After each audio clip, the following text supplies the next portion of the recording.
Bismillahirrahmanirrahim. Assalamualaikum warahmatullahi wabarakatuh.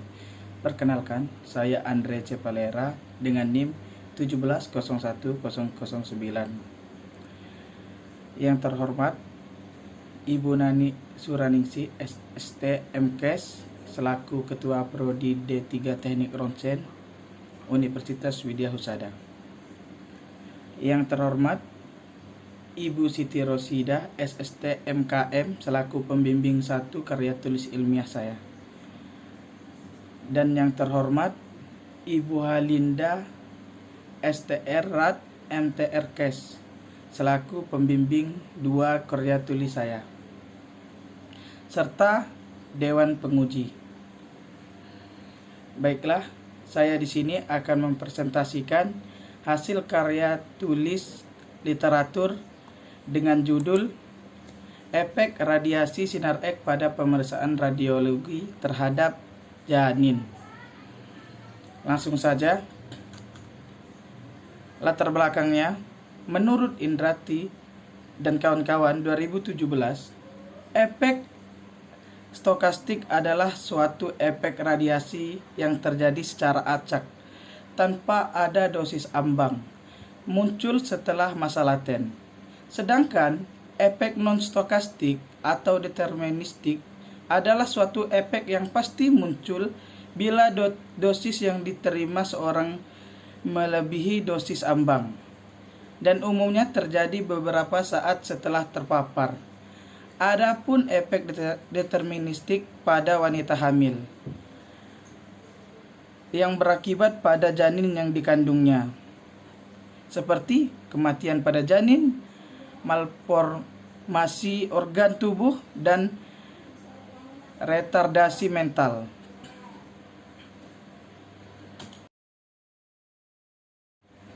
Adapun rumusan masalah yang diambil oleh penulis yaitu bagaimana efek radiasi sinar X pada pemeriksaan radiologi terhadap janin menurut kajian teoritis. Tujuan penelitiannya untuk mengetahui efek radiasi sinar X pada pemeriksaan radiologi terhadap janin menurut kajian teoritis. Kerangka teori. Yang pertama, sinar X. Sinar X adalah pancaran gelombang elektromagnetik yang sejenis dengan gelombang radio, cahaya, ultraviolet, tetapi dengan panjang gelombang yang sangat pendek. Karena panjang gelombang yang sangat pendek, maka sinar X dapat menembus benda-benda. Yang kedua, efek radiasi. Efek radiasi ada 2 macam, yaitu efek stokastik dan non-stokastik. Efek stokastik adalah suatu efek yang terjadi munculnya secara acak, tanpa dosis ambang. Sedangkan efek non-stokastik, suatu efek yang pasti muncul bila dosis yang diterima seseorang melebihi dosis ambang.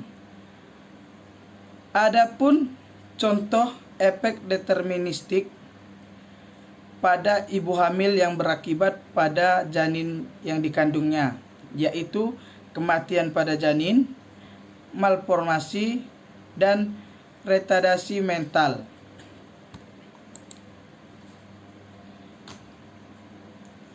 Metode penelitian. Yang pertama, rancangan penelitian, yaitu jenis penelitiannya karya tulis ilmiah studi literatur. Adalah sebuah penelitian yang persiapannya sama dengan penelitian lainnya, akan tetapi sumber dan metode pengumpulan data dengan mengambil data di pustaka, membaca, mencatat, dan mengolah bahan penelitian. Selanjutnya, metode pengambilan data. Ada 4 tahap metode pengambilan data. Yang pertama, mendefinisikan kriteria kelayakan literatur. Yang kedua, mendefinisikan sumber informasi. Yang ketiga, pemilihan literatur. Dan yang keempat, pengumpulan data. Selanjutnya, adapun alur penelitian yang ditulis oleh penulis. Yang pertama, analisis efek radiasi sinar X pada pemeriksaan radiologi. Selanjutnya menurut Osei, dilanjutkan menurut Maslebu, serta dilanjutkan menurut Woroprobosari. Setelah menganalisis 3 jurnal tersebut, maka dilanjutkan mencari perbedaan efek radiasi pada janin menurut jurnal-jurnal tersebut. Setelah menemukan perbedaannya, melakukan kajian pustaka terhadap beberapa jurnal atau textbook. Dilanjutkan melakukan analisis terhadap efek radiasi pada janin. Pembahasan dan dilanjutkan kesimpulan dan saran. Pengolahan dan analisis data. Pengolahan dan analisis data dilakukan dengan tujuan menjawab rumusan masalah. Terdapat 3 jurnal yang dianalisis sebagai landasan untuk menjawab rumusan masalah pada penelitian ini, yaitu efek radiasi pada janin menurut kajian teoritis, dengan cara meringkas jurnal penelitian yang sudah ditentukan sebagai literatur penelitian, yang kemudian dimasukkan ke dalam tabel. Ringkasan jurnal tersebut dilakukan analisis terhadap isi yang terdapat dalam tujuan penelitian dan hasil atau temuan penelitian. Metode analisis menggunakan analisis isi jurnal dengan cara membuat persamaan dan perbedaan yang ada dalam jurnal ataupun textbook yang diambil. Hasil dan pembahasan. Hasil menurut Niluh Ringgau Woroprobosari, jurnal ini membahas tentang potensi bahaya radiasi dan efek radiasi sinar X pada janin. Salah satunya, cara pengendalian terhadap potensi bahaya radiasi dapat dilakukan dengan penerapan ALARA, as low as reasonably actionable. Dan jurnal ini juga menunjukkan bahwa paparan radiasi di bawah 5 rad tidak beresiko terhadap malforasi, dan efek radiasi pengion pada ibu hamil juga tergantung pada usia kehamilan, tidak hanya pada dosis janin yang diserap. Hasil menurut Ernest K.O.C. tahun 2017, dosis radiasi diterima dengan 367 janin yang diteliti berkisar kurang dari 0,001 mg. Tidak beresiko kematian, malforasi, dan retardasi mental. Sedangkan hasil menurut Maslebu ditunjukkan bahwa nilai faktor resiko radiasi terhadap janin berefek childhood cancer, hereditary effect, dan penurunan IQ sebanding dengan nilai faktor eksposi KIFI dan berbanding terbalik dengan jarak objek ke sumber radiasi atau FFD. Untuk satu kali iridasi dengan pesawat sinar X dengan pengaturan yang memungkinkan, nilai faktor resiko radiasi tinggi untuk janin diperoleh pada FFD 100 dengan tegangan 96 kV. Sedangkan nilai faktor radiasi terendah diperoleh pada FFD 150 cm dan tegangan tabung 70 kV. Adapun persamaan pada jurnal yang saya ambil, yaitu sama-sama menggunakan metode penentuan estimasi dosis dan penentuan estimasi resiko radiasi oleh janin. Selain itu juga prosedur pelaksanaannya hampir sama. Sedangkan perbedaannya, menurut Woroprobosari, hasil penelitian ini menunjukkan paparan radiasi di bawah 5 rad tidak beresiko terhadap malforasi, dan efek radiasi pengion pada ibu hamil juga tergantung pada usia kehamilan, tidak hanya pada dosis janin yang diserap.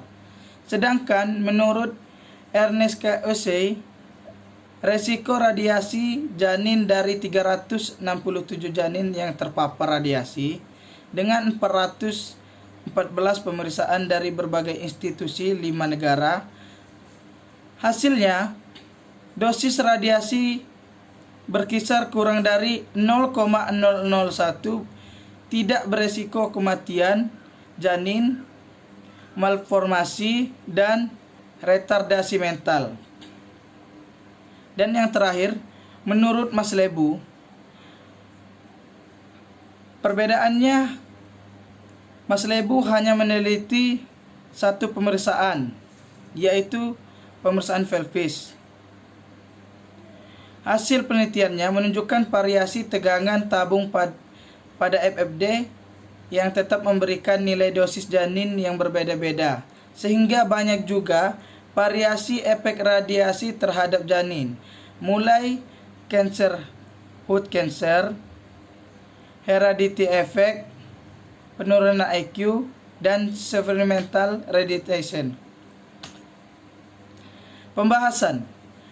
Dari ketiga jurnal di atas, penulis beranggapan bahwa efek radiasi terhadap janin disebabkan oleh faktor eksposi. Sesuai dengan jurnal Mas Lebu, penggunaan faktor eksposi yang kurang tepat dapat berakibat pada efek radiasi terhadap janin. Adapun efek radiasi terhadap janin akibat faktor eksposi yang kurang tepat, yaitu childhood cancer, heredity effect, penurunan IQ, dan environmental radiation. Sehingga jurnal Mas Lebu dapat dijadikan patokan dalam melakukan pemeriksaan radiologi untuk ibu hamil selanjutnya. Kesimpulan, efek radiasi sinar X terhadap janin disebabkan oleh beberapa faktor, yaitu FFD dan tegangan tabung. Menggunakan variasi faktor eksposi berbeda, dapat mengetahui efek radiasi sinar X terhadap janin bervariasi, mulai dari kematian janin, malformasi, childhood cancer, dan heredity effect. Adapun saran menurut penulis, sebaiknya di dalam pengujian efek radiasi sinar X terhadap janin lebih efektif jika dengan satu pemeriksaan saja yang diuji, dan menggunakan variasi faktor eksposi serta menggunakan program fed dose versi 5 karena menyesuaikan perkembangan. Sekian presentasi dari saya. Assalamualaikum warahmatullahi wabarakatuh.